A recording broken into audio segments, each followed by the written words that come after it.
Mga Lods, good afternoon. Dito tayo sa ating trabaho. Ayan mga Lods, binaha na naman dito mga idol. No? Ang hirap ng kalagayan namin ngayon. Ayan po. Ngayon tuloy-tuloy ang ulan. Ayan. Medyo pahirapan kami magtabas ngayon kaya baka delikado. Kasi pahinga muna tayo. Nag-overflow yung drainage sa sobrang lakas ng ulan. Sa flood control ng ating kontraktor. Tama. Dahil sa mga kontraktor na natin. Mga kontraktor ngayon, ito ang sanhi ng Kaya ito po yung mga loads, yung gamit natin. Yan. Pangtabas po. Yan, pangtabas po mga idol. Magtatabas po kami. Ito po yung nakaready na sana. Ang problema ngayon, di tayo makapagtabas dahil nandito po yung saksakan. Kaya nag-iingat lang din po kami. Baka mamaya, di natin masasabi. May mga sugat yung wire. Tapos ang lakas ng agos mga idol. Yan. Andito po yung mga kasama ko. Mayroon pa naman kaming imbag gagawin. Ayan po mga lods. Magkanok po kami dyan. Nasabi ako ng tututuhanan dito at Ayan. sana makarating kay sa review of Tapos mga idol, ayan po. Ayan, may delivery kasi rin. Kaya di rin kami mawawala ng trabaho. Ayan po, nakikita niyo man mga idol. Driver po yan ng trailer. Yan, trailer. Container trailer. Tapos ayan po yung natin driver. Kita niyo naman mga lods. Dahil sobrang baha, nakapatong na sa lamisa. Kawawa nga mga idol. Oh. Kita mo, nakalbo na. Wala nang buhok. Nakalbo, yan. Andiyan pati dito mga idol, binaha na po. Kaya mag-ingat po tayong lahat. Mag-ingat po tayong lahat sa natin panahon. Pabugso-bugso ang ulan. Napakalakas mga lods.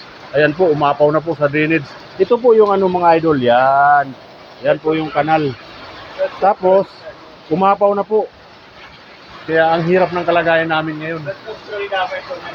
Flood control. Ayan. Yan mo ang mga kaibigan ko mga lods. Ang gagwapo.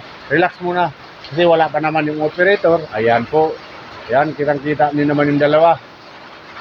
Kaya, matuloy-tuloy pa rin ang luha. Medyo butin lang, medyo humina. Pero ang agos ng tubig natin ngayon, tuloy-tuloy, andaloy. Sana nga titigil na to para matapos na ang ating trabaho, mga idol. Ayan. Pero ang tiis lang muna dahil buo naman ang bayad natin.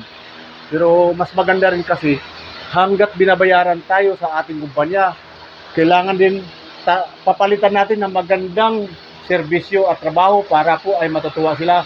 Kaso ang nangyari mga idol, talagang hindi kami makapagtrabaho kaya alam ko, maintindihan nila. Nakakahiya man. Amen!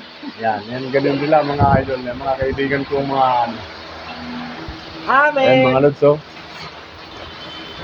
Dito, medyo binaha talaga. Ayan, may mga tumutubo ng mga gabi mga lods. Ayan na, kitang-kita na. Alam mo, binabalak ako dyan. Wag mo lang magbabalak dyan mga lods. Kaya gagataan lang yan. Ayan. Pag ihaharbisin ko yan mga lods, pag walang makakita. Guardian naman ang kalaban namin dyan. Pag di maunahan ko sila, ayan, titirahin ko po yan. Gagataan ko po yan mga lods. Ayan, lalaki na yan. Tapos dito po mga idol, talagang baha na rin dito, pati sa baba.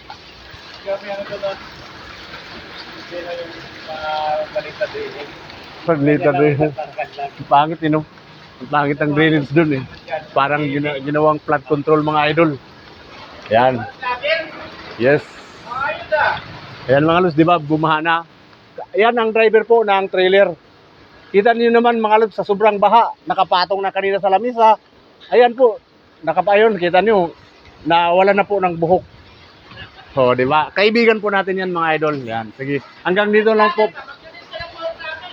Uy, sige. Pag yumaman ako. Okay na mga idol, hanggang dito lang po. Paalam!